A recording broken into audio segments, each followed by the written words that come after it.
We're going to start with example 7 here because we didn't get to it last time. Okay, so take a look here.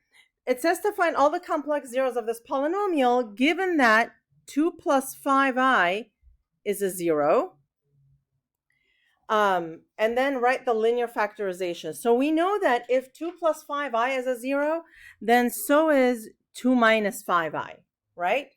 So we have to now find all of the other zeros. Okay, so there is something like insanely cool that happens when you do this, right? So what we're going to do is the following. Since 2 plus 5i is a 0, we're going to do synthetic division with 2 plus 5i. So 2 plus 5i over here. And then we're going to put in the coefficients, but leave yourself a lot of like horizontal space. So 1, -6, really spread them out here. 35. Okay? So 1 comes down, and then we have 2 plus 5i. When you add this, you get -4 plus 5i. Okay? Now, here's the, math part here. We're going to multiply 2 plus 5i times this. So it's going to be 2 plus 5i in my like scratch paper here. -4 plus 5i. Okay? So how much is that going to be? -8 plus 10i minus 20i plus 5i squared. That'll be -8 minus 10i minus 25. So that's -33 minus 10i.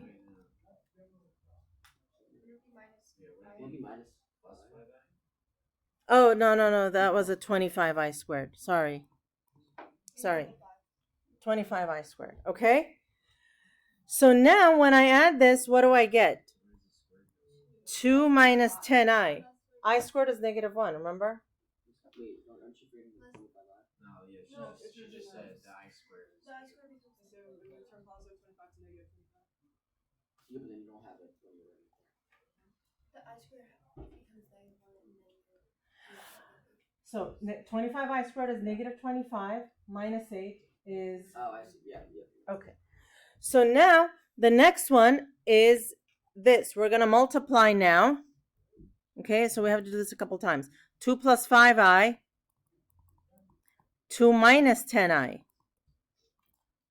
So when I multiply this, it's going to be 4 minus 20i plus 10i minus 50i squared. So that will be 4 plus 50, 54, minus 10i. Why is it plus 50? Huh? Why is it 4 plus 50? Because -50i squared is positive 50. Okay.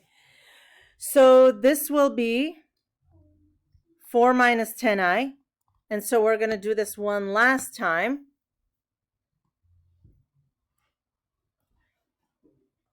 Two plus 5i. 4 minus 10i. So that's 8 minus 20i plus 20i minus 20i squared. And look, the i's go away. You have 8.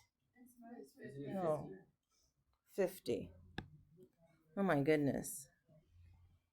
Okay, so 8 plus 50, how much is that? 58. And you put it here, and sure enough, you get 0, right? And we should have gotten 0 because it was a factor. So now we have a polynomial with these complex coefficients. That's not going to work for the time being. So what we're going to do, we're going to do this again with the second root, 2 minus 5i. But this time it's so take a look at what happens now. Isn't that cool? Okay, so look at what happens now. So we're going to do 2 minus 5i, but this time we're just going to put in these as my coefficients. Look at how beautifully it works. 1, negative 4 plus 5i, negative 2 minus 10i, 4 minus 10i, right? That's just the easiest thing ever. So 1, 2 minus 5i, what do we get? Negative 2. Negative 4 plus 10i, what do we get? Oh, this was a positive. Negative 2. And then what do we get? Negative 4 plus 10i, and we get 0. How awesome is that, right? And that's what had to happen because the polynomial that we are left with afterwards has to be a real polynomial with real coefficients. So the imaginary numbers have to disappear. Now tell me that doesn't prove how amazing math is, right? Do you see how it's like bigger than us? Okay, so now what's the polynomial that's left over? We started with x to the 4, went down to 3, now it's squared. So we got x squared minus 2x minus 2. Oh my God, are you kidding me? Look at this. Sorry to interrupt. Are you enjoying our job? Well, not anymore because... Oh, I pressed no.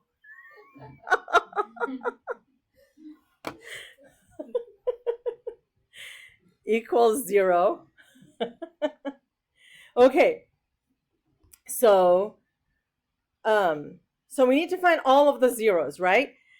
This doesn't factor because why would it? That would be too easy. So let's do quadratic formula instead. So 2 plus or minus the square root of 4 minus 4 times negative 2 all over 2.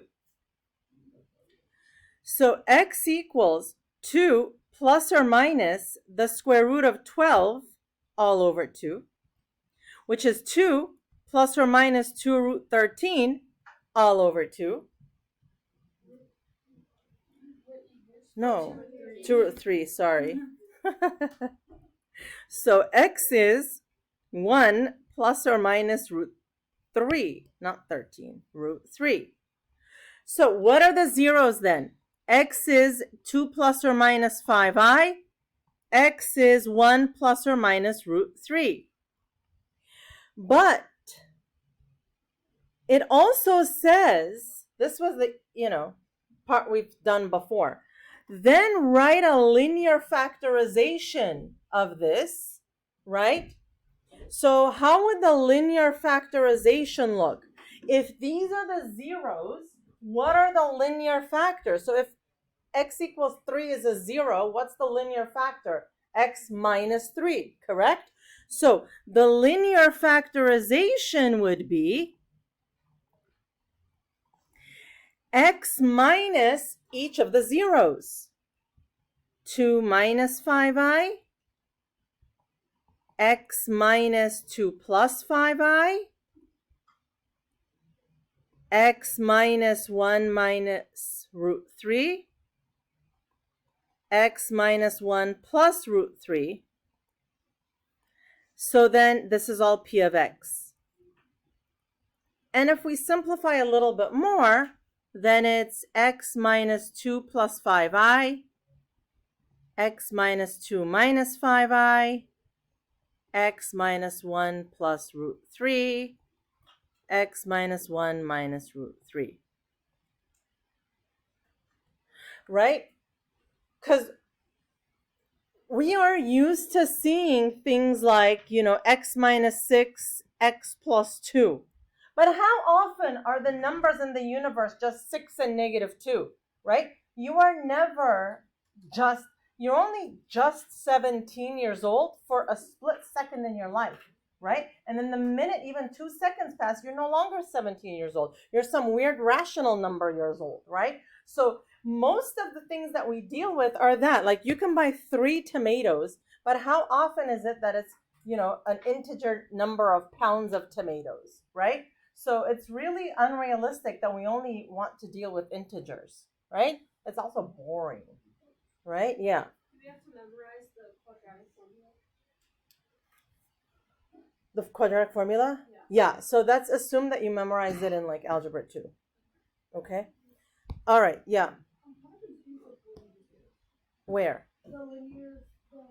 So I just said x minus, and I put each of the zeros. X minus 2 plus 5i. X minus 2 minus 5i. X minus this, x minus that. Okay? It's always just x minus. Correct. Okay. All right, let's go on to this. Rational functions.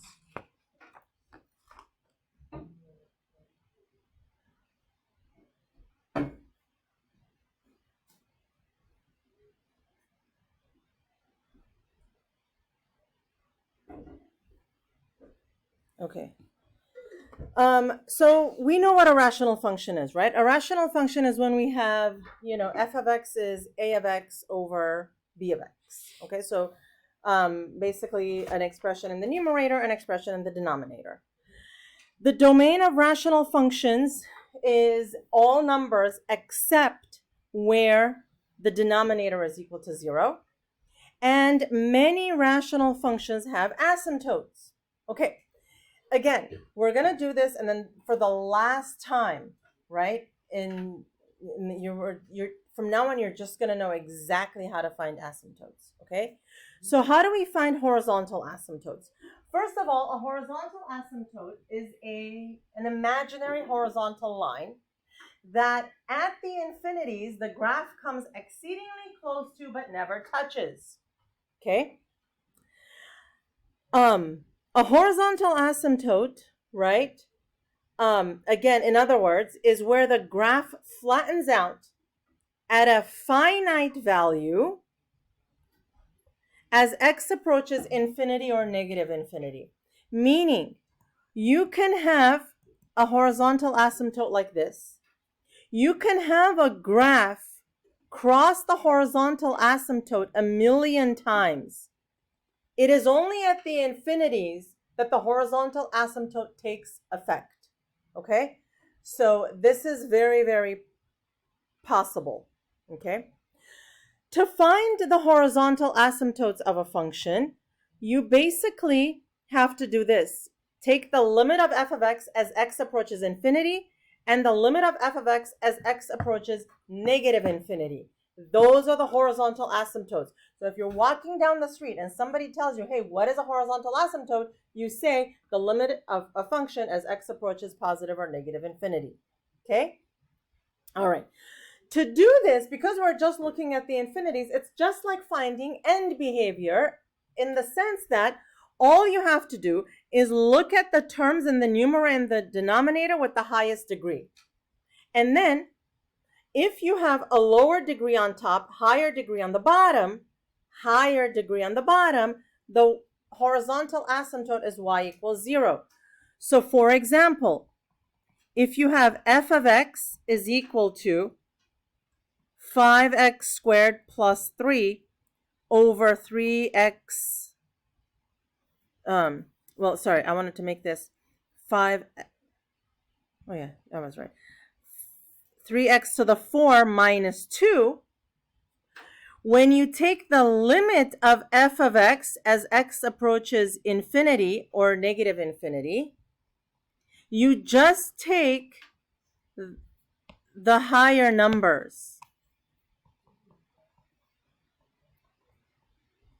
Okay, 5x squared over 3x to the 4. So what happens now? These cancel, right? What are you left with on the bottom? 2 x's. And as x approaches infinity at the bottom, the whole fraction becomes 0, so it'll be 0. Okay?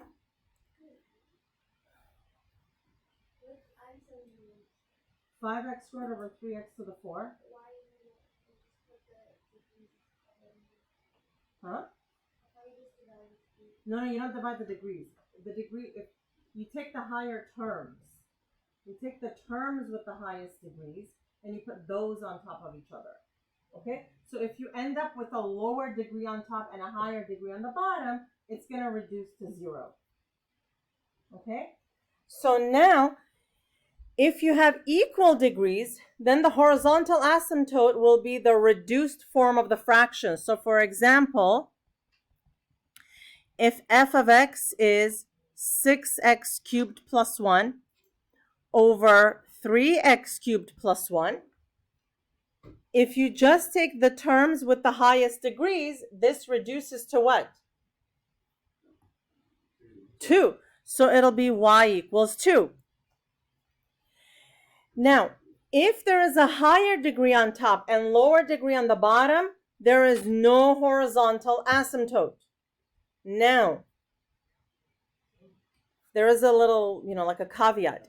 If the numerator has a higher degree by 1, then there is an oblique asymptote, but we'll talk about that later. Okay, let's move on here. Yeah. But if you cross the asymptote, it'll never touch it, right? So first of all, it only takes effect on the infinities. And at the infinities, it levels out at the asymptotes. Yeah. Okay, so a vertical asymptote is a line that the graph approaches, it's a line x equals c, if the graph approaches positive infinity or negative infinity as x approaches that value. This is like the calculus definition of a vertical asymptote. So take a look. Here we have a vertical asymptote at, it looks like x equals negative 2.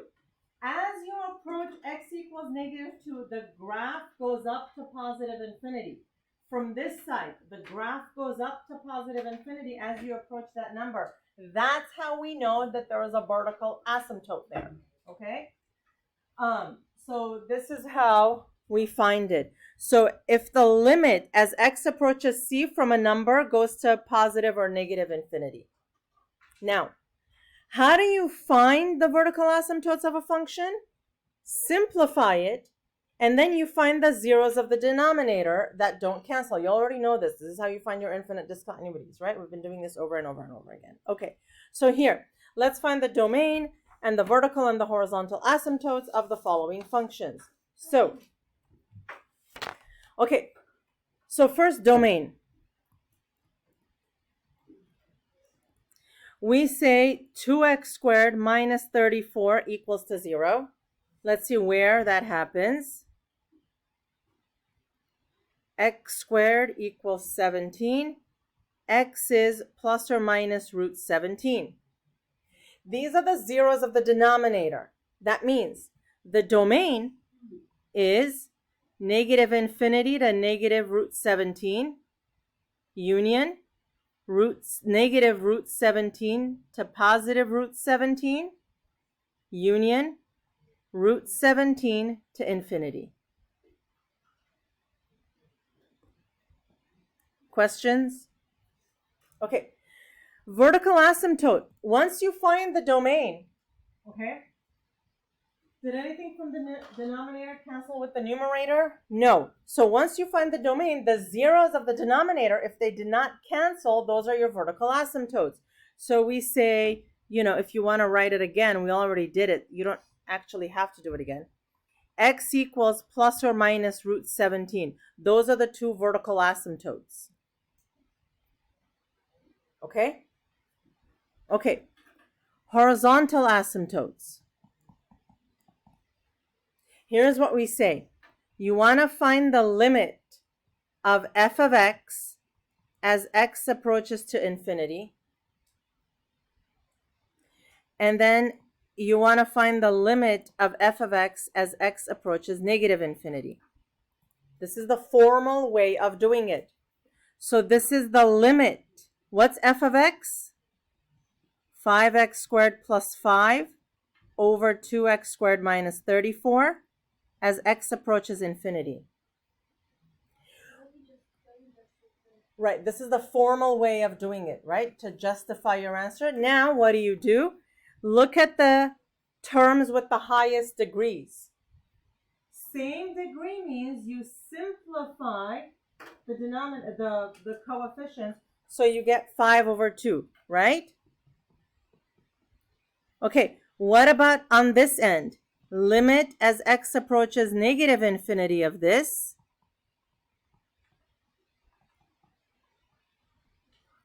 Look at the highest term. Over the highest term, it's 5 over 2. So the horizontal asymptote is y equals 5 over 2. Okay? You might get the same number, you might get different numbers. Now look, if I said to justify your answer or to show work, this is the work that you showed. If there is no such thing, then really it should take you 2 seconds. Look at the original function, same degree, 5 over 2, y equals 5 over 2. Okay, yeah. For different infinities, okay, so for example, like if you had, I'll do some examples. I'll do some examples. Okay, let's do this. Okay, domain. So let's do 2x squared plus 1 equal to 0. 2x squared equals negative 1. X squared equals negative a half. Is that possible? No. It's not possible to set this denominator equal to 0. There are no values for which the denominator is 0. That means what's the domain? Negative infinity to positive infinity. If there are no discontinuities, what is the vertical asymptote? None, not 0, none. Horizontal asymptote. Okay?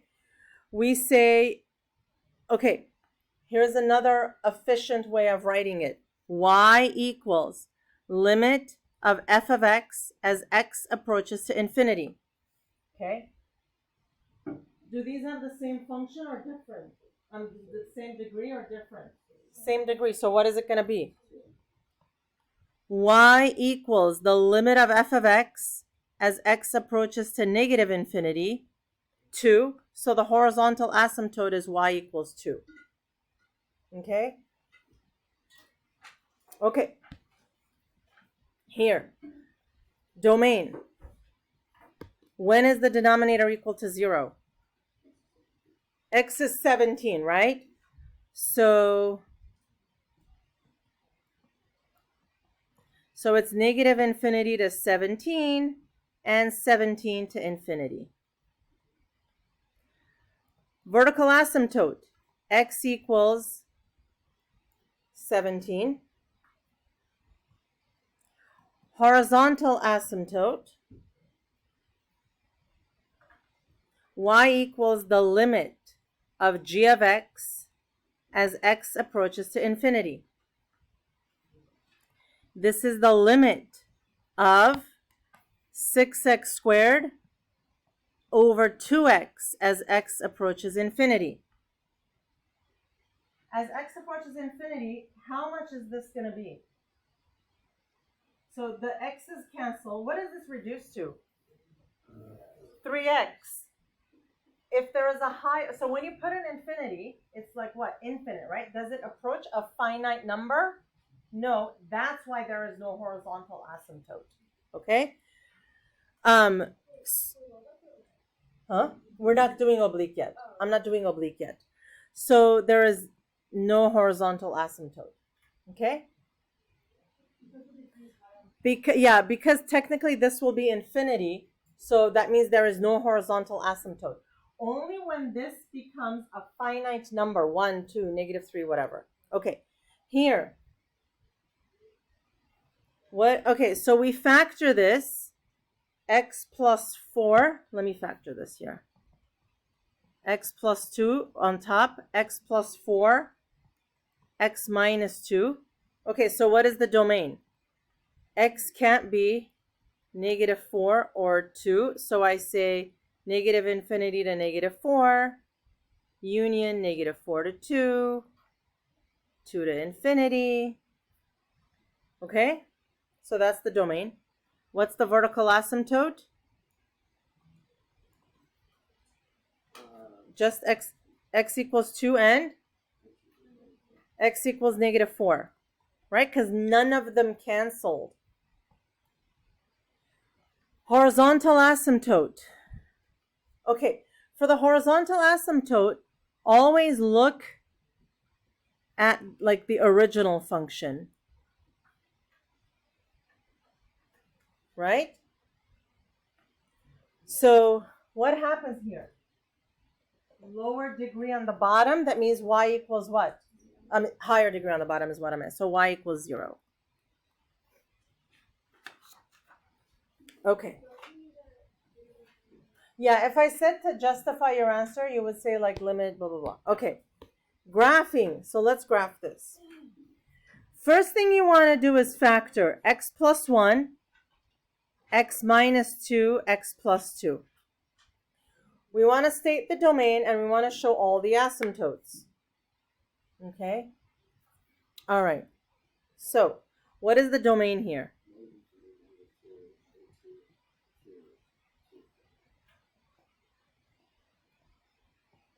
Okay.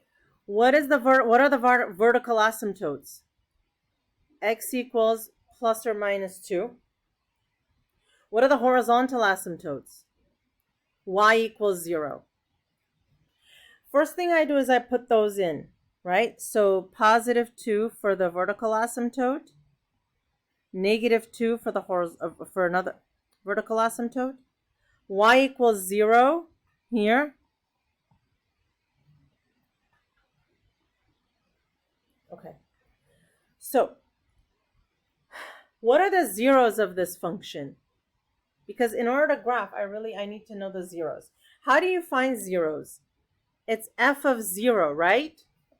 So it'll be 0 plus 1, 0 minus 4, negative 1 over 4. Correct?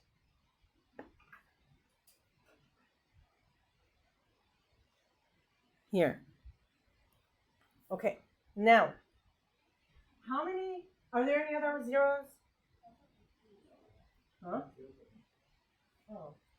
No, that's not a 0. That's a y-intercept. Oh my god, I'm so sorry. 0 here. Are there any other zeros? No. That means the only place that this crosses the asymptote is here. That it crosses the x-axis is there. Okay, so now there are horizontally 1, 2, 3 regions in this graph, right? So I need to know how things are going to behave. I know that in the middle region, I have vertical asymptotes. So there are really 2 ways for this graph to look. Don't write this down yet. It could either go like this, or it could go like this. How we're going to know is by testing points. Okay, so hang on. So let's test some points.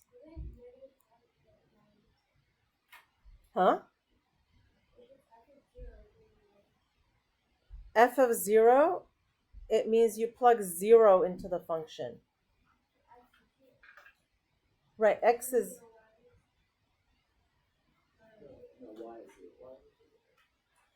So let's talk about, let me do this and then I'll go back to that. Okay. So x and y, okay? So why don't I put in, sorry, hang on. You're right. Sorry. It's a rough Monday. This is the y-intercept. Sorry. This was not the 0. I'm sorry. Okay, so let's do zeros. I'm so sorry. Oh my god, I don't even know where my mind is today. Okay, so to find zeros, you have to set the numerator equal to 0. I'm so sorry. You have to set the numerator equal to 0. So x plus 1 equal to 0. X equals negative 1. Okay? All right, so now, like I said, it can either look like this or it could look like this. So let's test some points here. Let's put x equals 0. What are we going to get? 1/4 or negative 1/4? Negative 1/4 right there. So now we know exactly how that's going to look over there. So we know it's going to follow the asymptote there, cross, and here. Okay? Now, okay, the rest of this. So it's not going to cross the x-axis anymore. So now, if this exits the screen, right, to the left of the asymptote on the bottom, it's going to re-enter from the top, right? It's going to come down and look like this. Here, if this on this side, on the left-hand side, to the right of the asymptote, if it exits the screen from the top, it's like a Nintendo character. It comes back from the bottom. And it looks like this. Now, you have to know this much. You have to be able to sketch this, to eyeball it.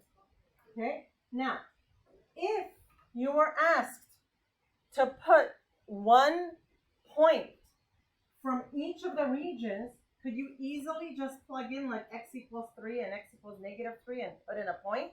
Yes. But it is more important for me that you can see the big picture here. Okay? All right.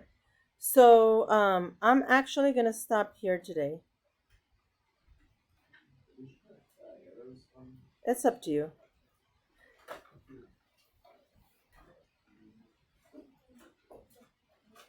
Okay, so homework, I'll tell you. I need to stop this first.